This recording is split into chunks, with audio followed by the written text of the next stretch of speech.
બાળકો આજે આપણો ટોપિક રહેશે રિએક્શન ટાઈમ. શું રહેશે? Reaction time. રિએક્શન ટાઈમ એટલે શું બાળકો? ચલો સમજીએ. What is reaction time? એટલે પ્રતિક્રિયા સમય ગુજરાતીમાં કહીએ તો.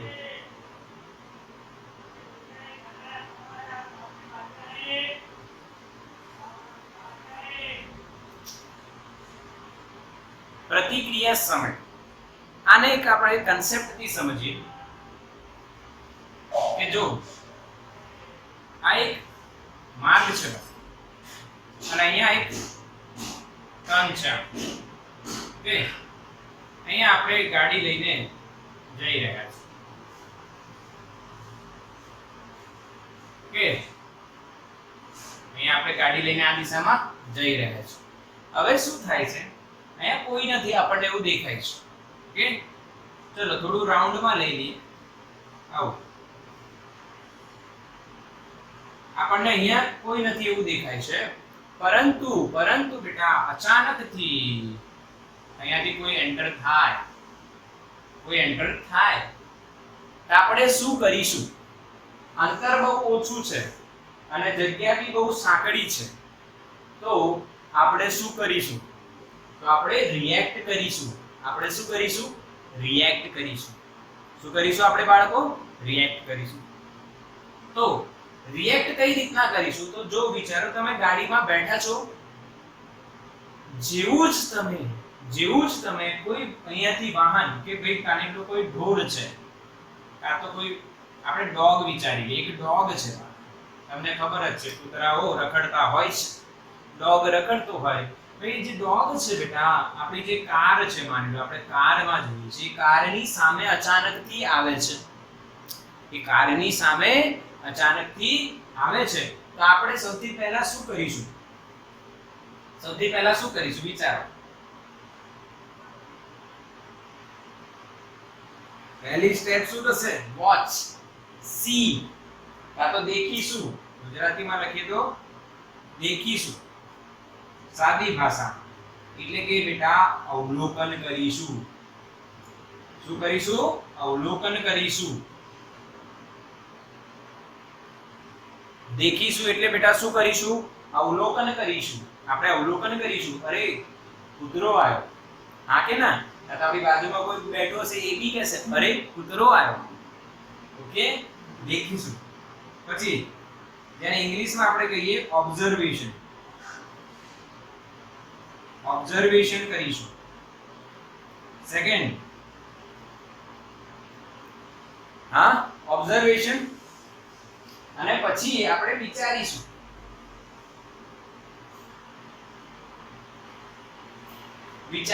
થિંકિંગ કરીશું. અને છેલ્લે એટલે ડિસિઝન મેકિંગ. અને ત્રીજામાં આપણે એક્શન લઈશું. શું લઈશું? એક્શન લઈશું બાળકો. કે ભાઈ આપણે બ્રેક મારવી કે નહીં? બાળકો આને જ કહેવાય. શું કહેવાય આને? આને જ કહેવાય રિએક્શન સમય. આટલું કામ કરવામાં જે સમય લાગ્યો એ સમયને રિએક્શન અથવા પ્રતિક્રિયા સમય કહેવાય. બોલો બાળકો, ક્લિયર થયું? પ્રતિક્રિયા સમય કોને કહેવાય? કે જ્યારે આપણે ગાડી દ્વારા અહીંયા જઈ રહ્યા છીએ, ક્લિયર? અને વળાંક આવ્યો બેટા, આપણા જીવનમાં વળાંકો આવતા હોય, અને વળાંક આવ્યો અને એ વળાંકમાં કોઈ ડોગ અચાનકથી આપણી સામે આવે અને એ જે ડોગ છે એને આપણે કઈ રીતના પ્રોસેસ થશે? તો સૌથી પહેલા આપણે એને ઓબ્ઝર્વ કરીશું, એટલે કે જોઈશું. શું કરીશું? જોઈશું. હા, કે ભાઈ ડોગ આવી રહ્યું છે. બીજું, આવી રહ્યું છે તો આપણે પછી વિચારીશું કે કેટલી ઝડપથી આવી રહ્યું છે, કઈ દિશામાં જઈ રહ્યું છે, અને આપણે શું કરવું જોઈએ. એટલે આપણે શું કરીશું? Decision making. ઓકે, અને છેલ્લે ત્રીજી સ્ટેપમાં આપણે એક્શન લઈશું બાળકો. જો ડોગ આ બાજુ નીકળતો હોય તો આપણે ગાડી આમ રાખીશું, જે ડોગ આ બાજુ હોય તો આપણે ગાડી આ બાજુ રાખીશું, અથવા જો આપણને એવું લાગે કે આપણે બ્રેક મારવા જેવું છે તો આપણે બ્રેક મારીશું. ડન. ઓકે, તો આને કહેવાય બેટા પ્રતિક્રિયા સમય, રિએક્શન ટાઈમ. એકદમ ઈઝી. અચ્છા, હવે આપણે આ એક પ્રયોગ દ્વારા સમજીએ તો વધારે ક્લિયર થશે. આપણે એક પ્રયોગ દ્વારા સમજીએ તો પ્રયોગ છે બેટા સ્કેલ નો ઉપયોગ કરીને. એક સ્કેલ લઈશું આપણે પ્રતિક્રિયા સમય માટે. એક સ્કેલ લઈએ. જો સમજો, આ સ્કેલ દેખાય છે બાળકો તમને બધાને ક્લિયર? હા કે ના? અહીંયા વધારે ક્લિયર દેખાશે. ઓકે, અચ્છા ક્લિયર છે. અચ્છા ઓકે, સમજો. તો ધ્યાન આપજો શું થાય છે, ક્લિયર કરજો. આ જે સ્કેલ છે એનો વેગ બતાવો અત્યારે.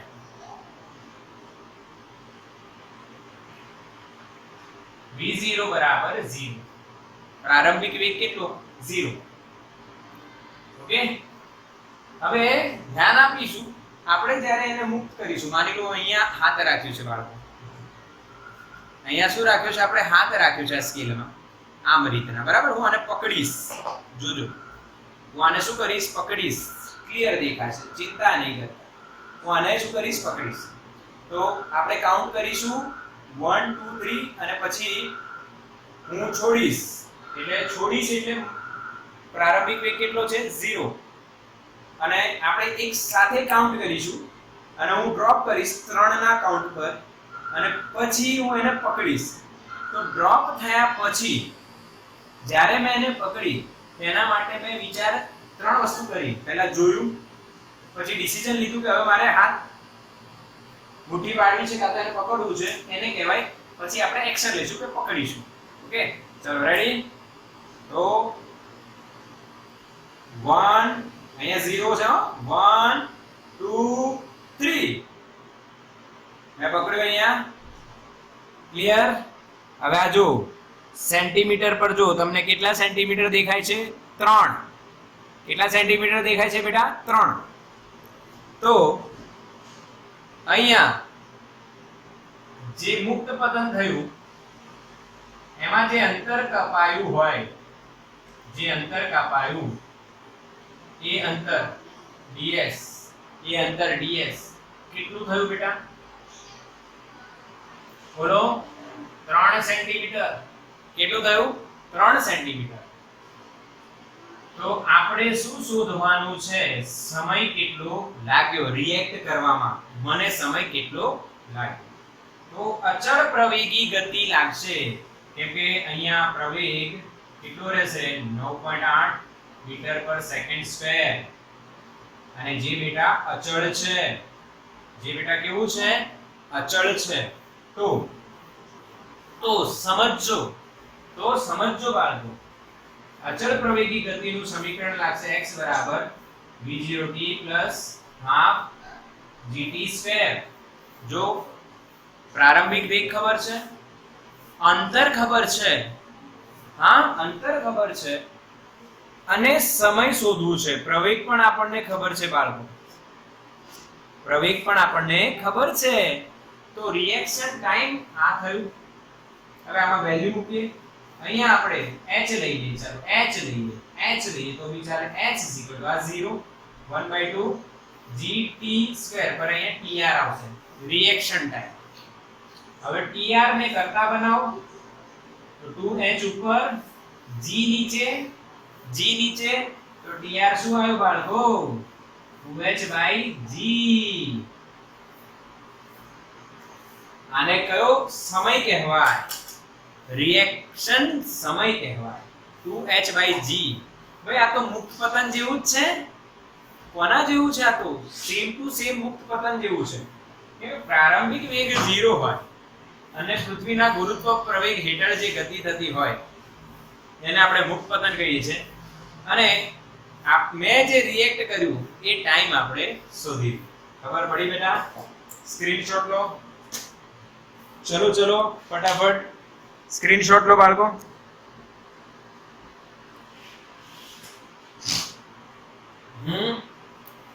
તો રિએક્શન ટાઈમ ને શું વિચારીશું?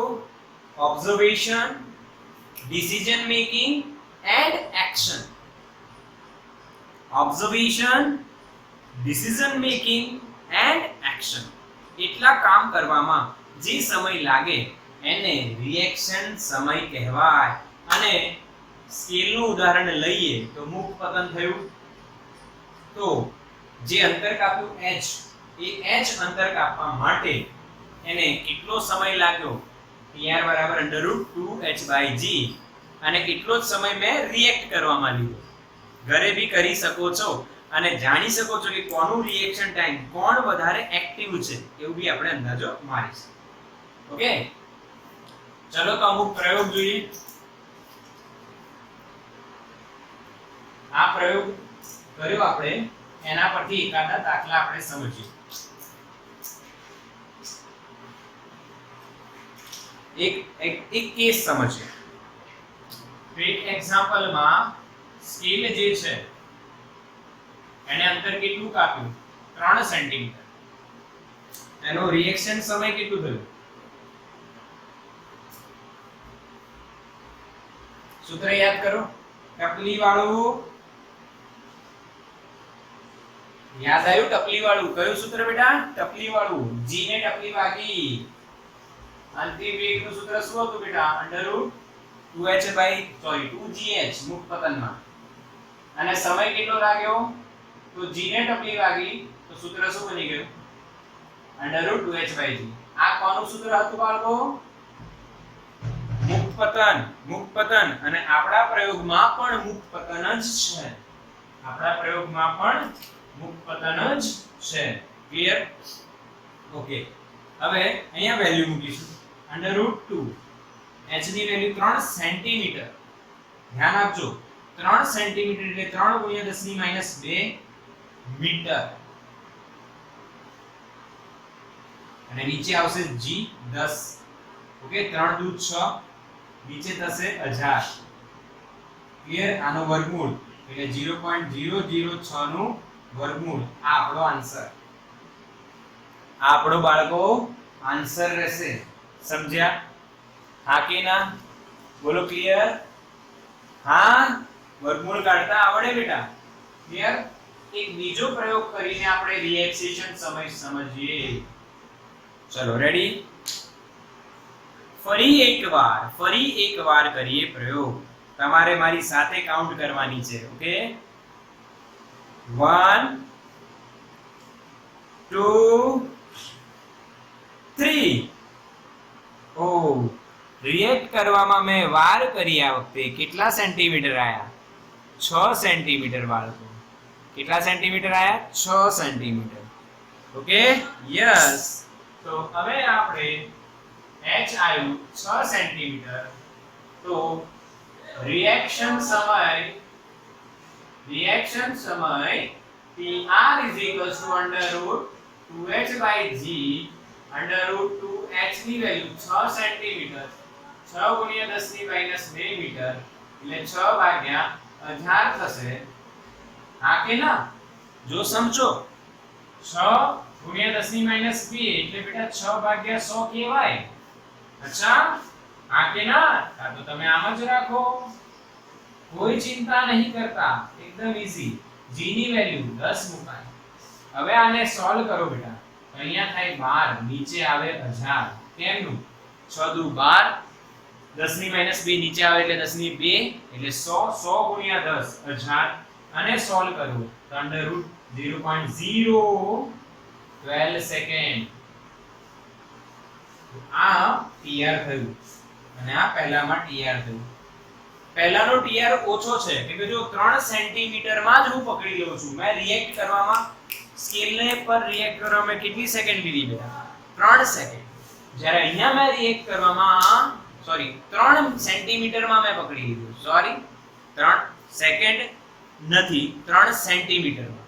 3 સેન્ટીમીટર માં મેં પકડી લીધી હતી સ્કેલને અહીંયા, પણ અહીંયા મેં 6 સેન્ટીમીટર લીધું એટલે રિએક્ટ કરવામાં સમય વધારે આવ્યો. 0.012 નું વર્ગમૂળ મોટો આવશે. હા કે ના? અહીંયા સમય વધારે આવશે, અહીંયા કેમ કે અંતર વધારે છે. ઓકે, ચલો ડન. સ્ક્રીનશોટ લઈ લો